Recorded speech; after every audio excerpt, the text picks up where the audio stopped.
So her name is Ellen Kessler, and she was appointed by Governor Polis as a favor to the first gentleman, Marlon Reese, and she was a huge proponent of the PAWS Act in 2021 that was the attack on agriculture, the people against the unnecessary suffering and exploitation of animals. She's called 4-H animal cruelty, and she continues to support legislation to ban agriculture practices in Colorado. She does not even eat USA beef. And because of the ranchers this weekend over her social media posts, we were able to force her resignation today, which is a win for agriculture in Colorado.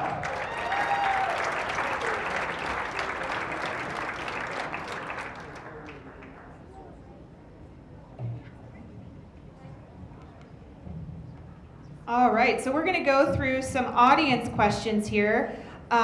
Just in all transparency, it seems like a lot of them are for the senatorial candidates. So I have a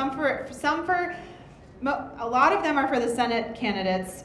We've got some for all of them and then a few for the governors. So we'll get the senatorial candidates warmed back up again. All right, would you vote to abolish the FDA and CDC? Senatorial candidates. This is going to be rapid fire, kind of short answer, all right? So. Okay, I'll take it. Ron Okay. Hanks. Abolish FDA, Food and Drug Administration, and CDC. Mm-hmm. I'd say cut them back to 30% and then figure out what they're doing and be prepared to cut more. Go ahead, Deborah.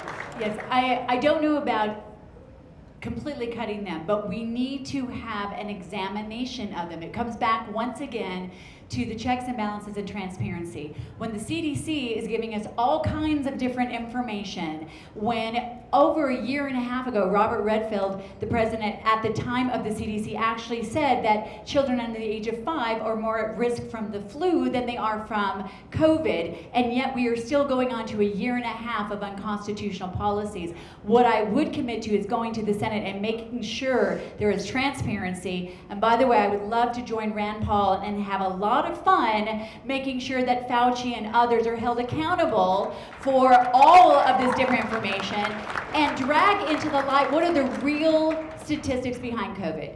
How many people died of COVID? How many people died with COVID? What has been the secondary effect of these policies that has never been done before in the history of mankind? How many people have died of secondary things such as undetected cancer or suicide amongst our teenagers?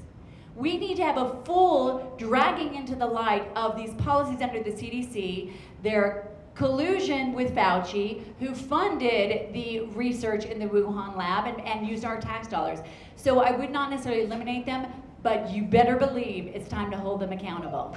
All right, thank you. I'm going to remind you guys, keep your answers short and sweet. Okay. So sorry, I get fired up. That's okay. We know. We appreciate your passion.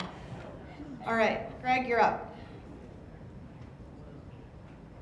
Is this one working? Yeah, it is. Okay, good.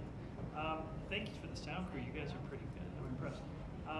FDA, I just think that, there is a place for regulation of drugs, right? I do think we need an FDA. I just think there's too much largesse. There's too much bureaucracy. There's too much power.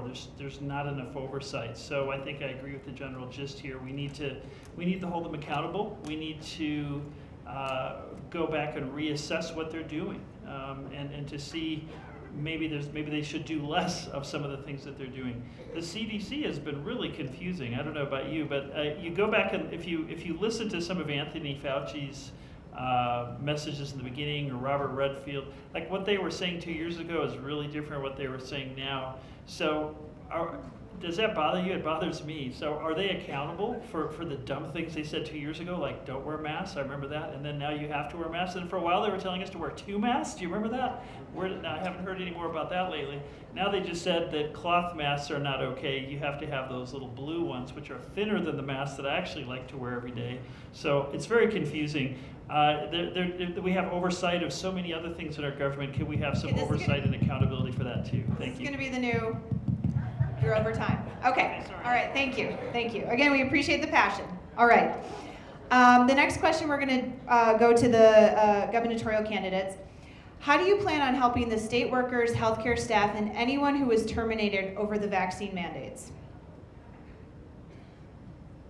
Yeah. Yeah, go ahead, yeah. We need to bring them all back. We need to bring all the workers back, our military back, our EMS, doctors. We need to bring them all back, period. Executive order, done. Thank you.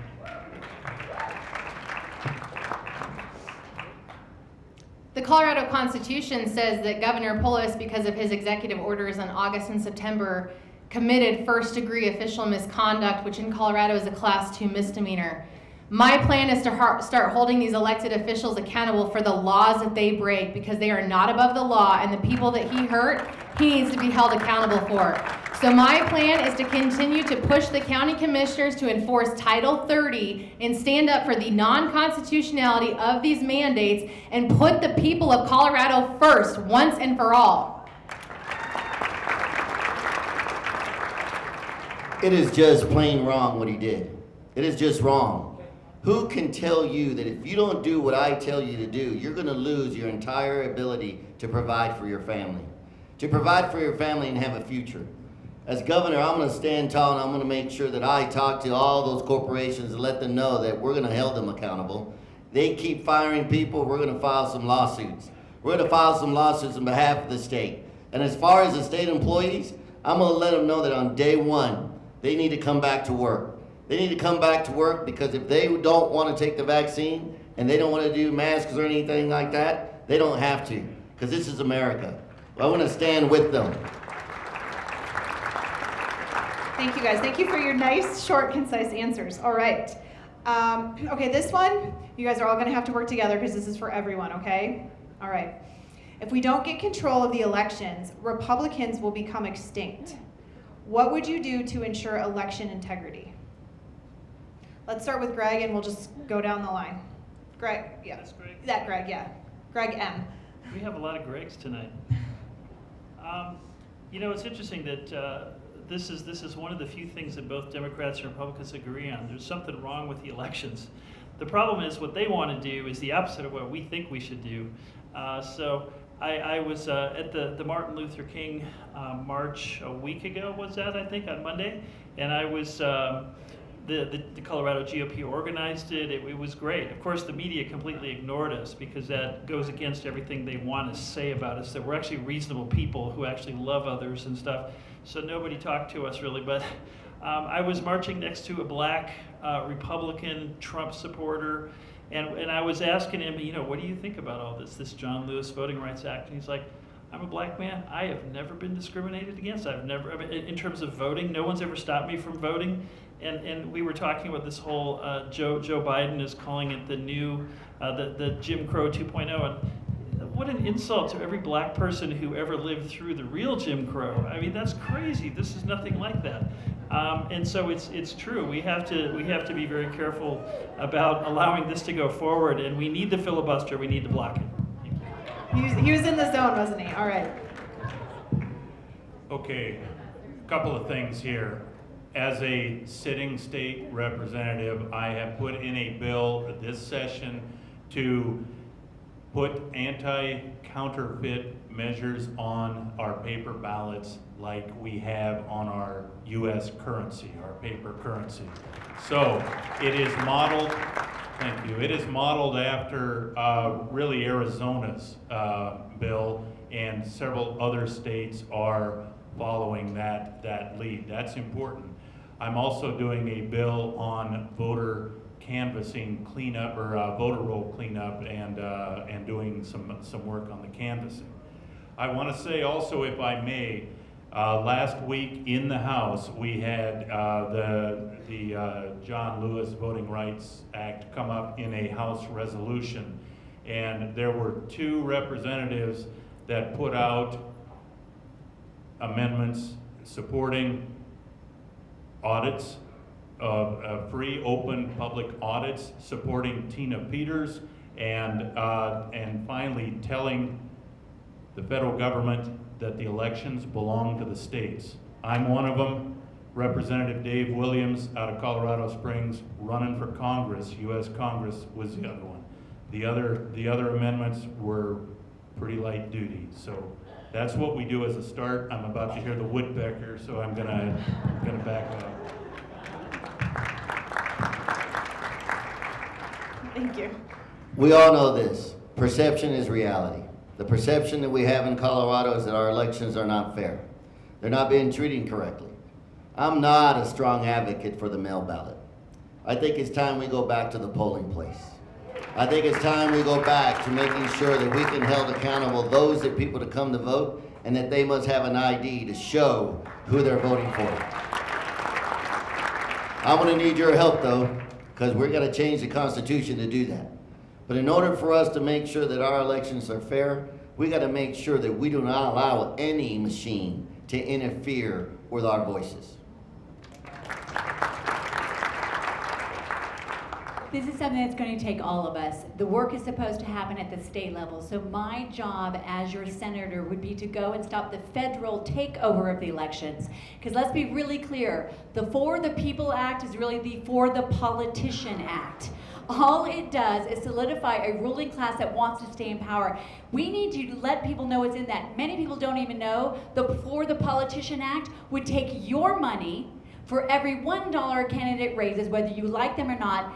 This act would take $6 of your hard-earned money and give it to them. Who does that serve?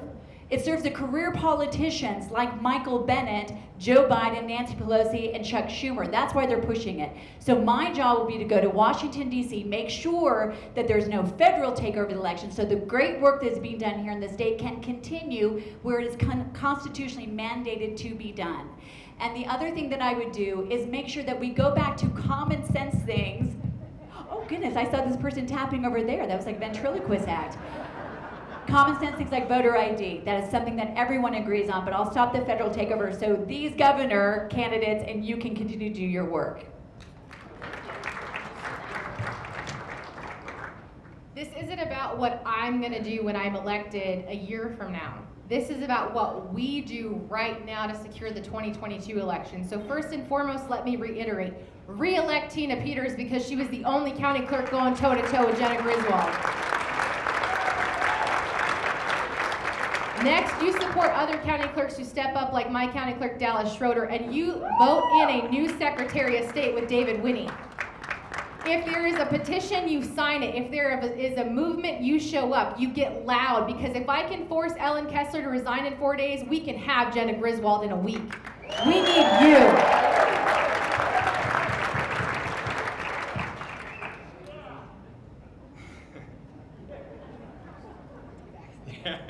I agree with all my counterparts. Thank you.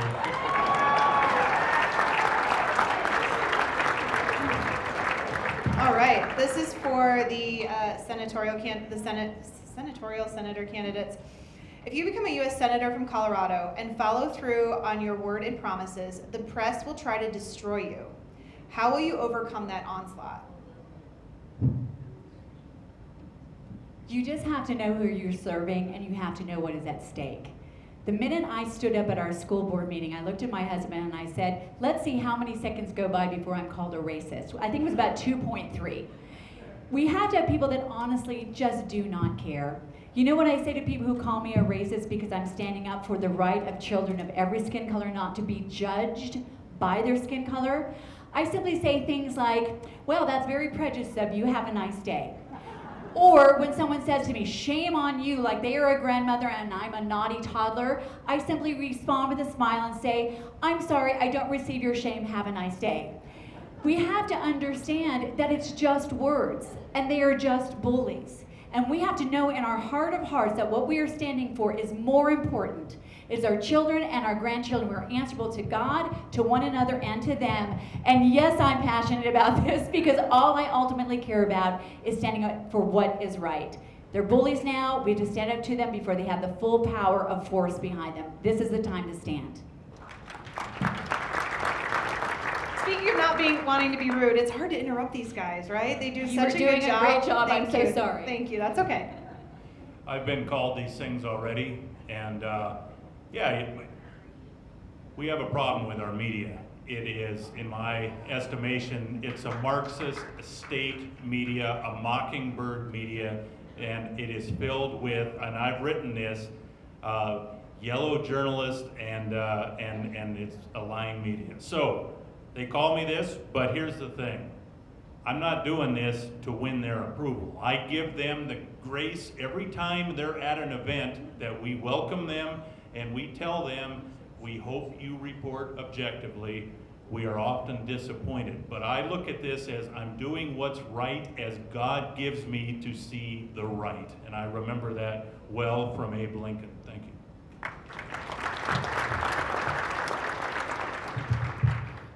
I've worked with liberals all my life. For the first time, I'm working in a conservative university. It is so refreshing, so refreshing.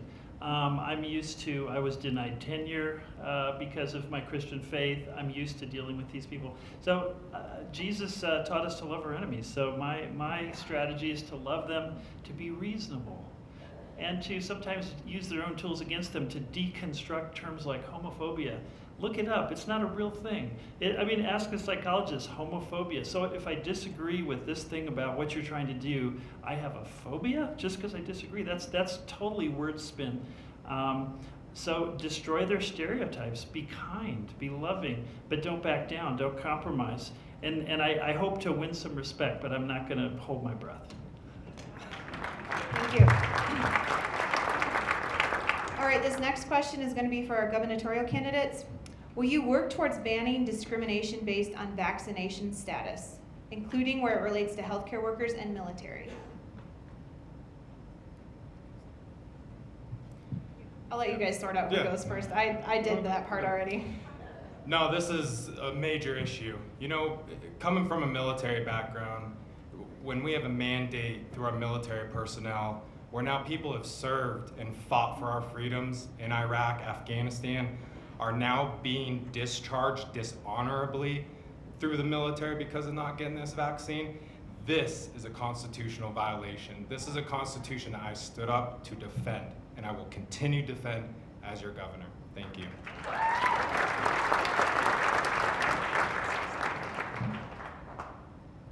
So first off, it's already a protected class under the Genetic Information Non-Discriminatory Act of 2008, which was then subsequently adopted by the Civil Rights Act of 1965, the National Research Act of 1974, the National Privacy Act of 1970, the Equal Opportunity Commission, the Civil Rights Act. So here's what I'm going to tell you.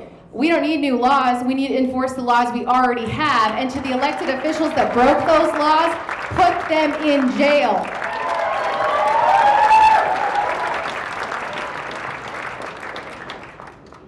Look, I'm a veteran, and we definitely need to make sure that we uphold the law.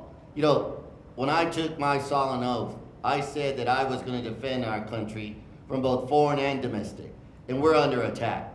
We need to make sure that we have strong governors that will hold people accountable, hold their feet to the fire, and make sure that we uphold the rule of law. Because if we allow them to continue to do this, what we're going to find is segregation. They're starting to segregate us. They're trying to say, if you're unvaccinated, you can't go to the games, you can't go to restaurants. Folks, it used to be between the whites and the blacks. Now it's between vaccinated and unvaccinated. When we have segregation show up its ugly face, it's wrong no matter what form it takes. We need to stop it, and I'm going to make sure as governor we do that.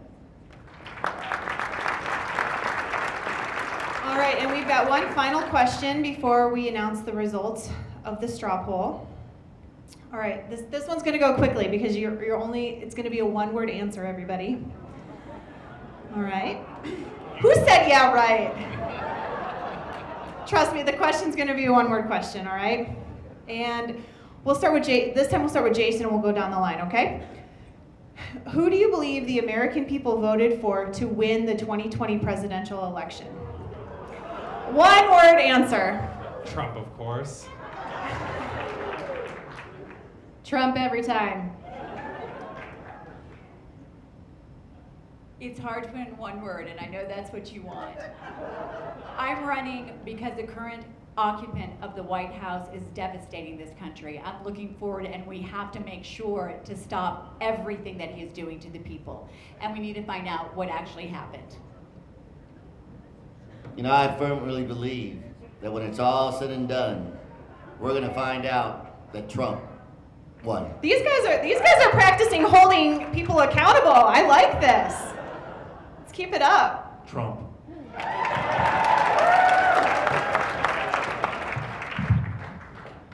I don't like it, but I think it was Biden. Sorry. He's being honest. I mean, at least he gave the honest, what he believes is the honest answer. Points for that, right? All right, well, I'm gonna turn it over to Nova and Tina? Okay, great. Let's give a round of applause for Nova for putting this all together for everybody. Thanks everybody for coming out to make this an amazing evening. We really appreciate all your support and we appreciate your patience with the things that didn't go quite right. But with no more ado, I'm going to announce our Mesa County Clerk over our elections because that's where she belongs. Tina Peters.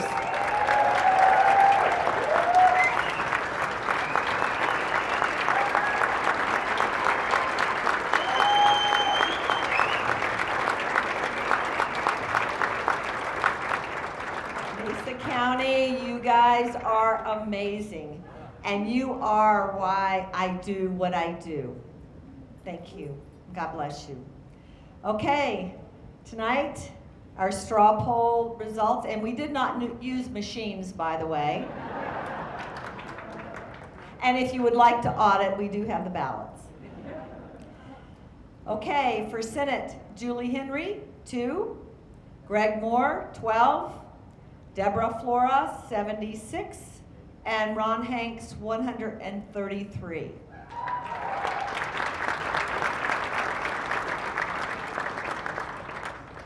And we really want to thank all of them for making the drive, coming out, and doing this for all of us in Mesa County.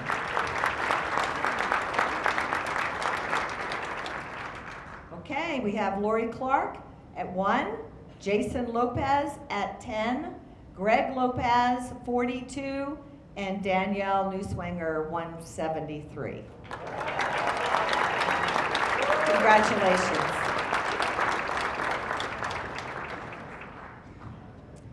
So we are going to honor God by closing in prayer. So if Pastor Wendy Wood could please come up and close us out in prayer. If everybody would stand, that would be fantastic. And thank you again for all making an evening with us. Truly appreciate it. A lot of excellent candidates. I'm just going to say, Lord, your will be done. I think that's the best prayer. Do we know the Lord's Prayer? I'm wondering if we can just say that together. Our Father, who art in heaven, hallowed be thy name. Thy kingdom come, thy will be done, on earth as it is in heaven. Give us this day our daily bread, and forgive us our trespasses as we forgive those who trespass against us. Lead us not into temptation, but deliver us from evil. For yours is the kingdom, the power, and the glory forever. Amen. Thank you.